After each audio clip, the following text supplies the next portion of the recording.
I mentioned earlier that Mr. Dominello was instrumental in starting this process for us. Tim and I remember a meeting back up in, was it in whatever, Macquarie Street? What building? Elizabeth Street, I think it is. Yeah, that one.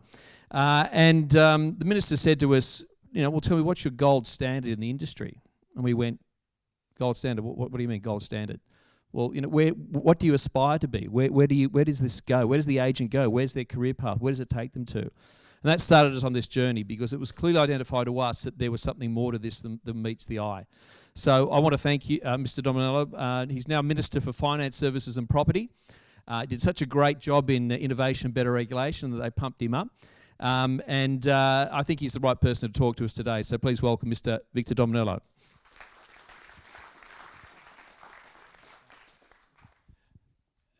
Thank you very much, John. Can I I'll acknowledge yourself, Tim McGibbon, and I think we got Malcolm Gunning here. There you go, Malcolm, good to see you again. And Andrew Gavrilidis. Where's Andrew? Oh, the Supremo here. Andrew is the acting Fair Trading Commissioner as of Saturday. So congratulations, Andrew. And DepSec for better regulation in New South Wales. So he's been promoted, and rightly so. He was part of those very, very robust discussions that we had with the Real Estate Institute of New South Wales. I remember them well. It's about 2 years ago, 1.5 years ago, where we were discussing reform in the real estate sector. And let me tell you right here, right now, whether it's Malcolm, Tim, or John, my God, they are fierce opponents and combatants. But it's what they say. It's in the hottest fire, you get the strongest steel. And as a result of that real tough negotiation process where we really started having honest, frank discussions with one another in relation to where do we being me on behalf of the citizen of the state and you being the real estate professionals, where do we want to see the real estate industry go in the next 2, 3, 4, 5, 6 years?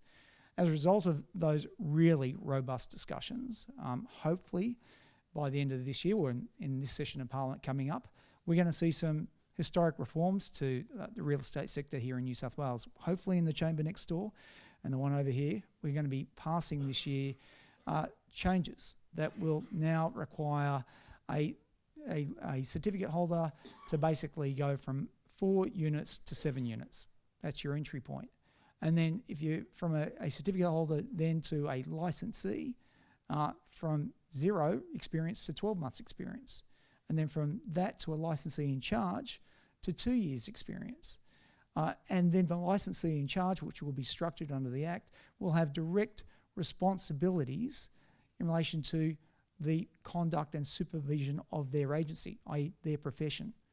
Because once you do this, then you create that leadership model, accountability, then you are well on your way to professionalism. Because that will then require personal accountability. And that's quite frankly what we need. In addition to that, we're going to make sure that we put a lot more robustness, if you will, around continuing professional development. Talking with the key stakeholders in relation to what areas must be mandatory and what is the minimum level of units that you must have to get to the next gateway, etc., etc., etc. This is critical reform, absolutely critical, because the real estate sector is like every other sector, whether it's law, medicine, politics, whether it's the point-to-point sector, taxis, they get disrupted by Uber. Trust me, I was in that regulation space. And who's going to disrupt them next? Driverless cars. Everything's being disrupted. If I go to a travel agent, well, do I go to a travel agent anymore, or do I go to Trivago? If I want to go to I don't go to a music shop anymore. I go to iTunes. Everything is being disrupted. And the discussion that I've had with the real estate leadership group when I was the minister is exactly the same discussion I'm having with non-government organisations right here, right now. We're trying to put them on a path to professionalism. Because you think about what NGOs do, whether it's NGOs that do work in domestic violence, NGOs that do work in relation to childhood obesity, whatever it is, They provide human services. But if we can professionalise them and get some structure around what they do, then they're going to, and accountability and reporting, so we actually see their outputs and outcomes more critically, then guess what? As a government, we're happy to give them more money to deliver better services.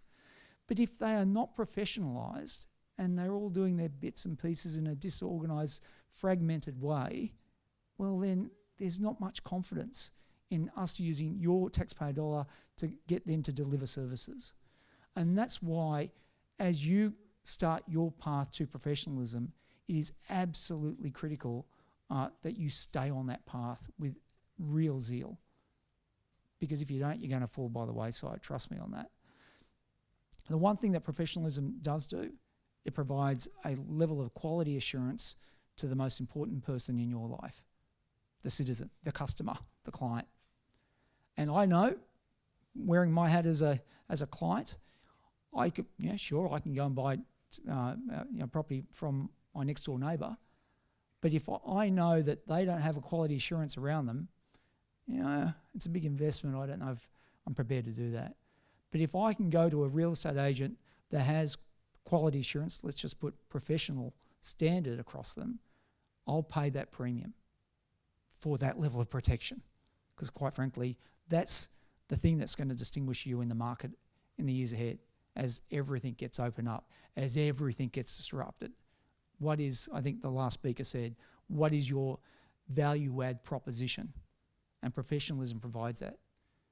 Sure, I can go to Dr. Google, easy. Everyone goes to Dr. Google these days, but you can't go to Dr. Google if you want a specialist to operate on you. There comes a point where people say, okay, enough with the fun stuff.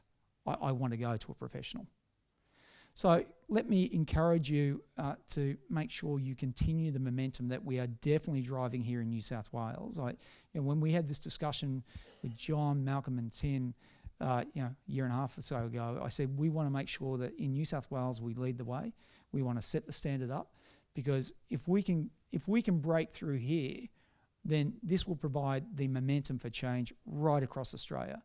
And I can tell you right here, right now, I'm the acting treasurer, as it turns out, this week and next. And I did some media release yesterday in relation to the National Australia Bank.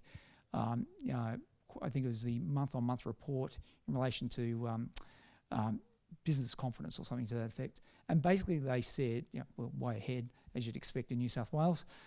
Sorry about the interstate visitors, but we are way ahead. But what underpins that, without a doubt, is obviously the infrastructure pipeline, but again, the housing industry, the construction industry. And the real estate sector is a critical piece of that pie. And when Justice of the Peace come up to me and I have to sign them in, I give them a speech about how they are the front face of the legal profession. Well, in many ways, you are the front door of the property industry. And if you get your ship in order, then a whole lot of other things follow, and it makes it a lot easier for everybody else down the chain. So thank you very much for having me here. I know I extend the good wishes of Minister Matt Keane, who's just come back today, but he would have loved to have been here, but he's asked me to fill in. But it's good to be amongst friends as always, John, and Tim, so thank you again for having me.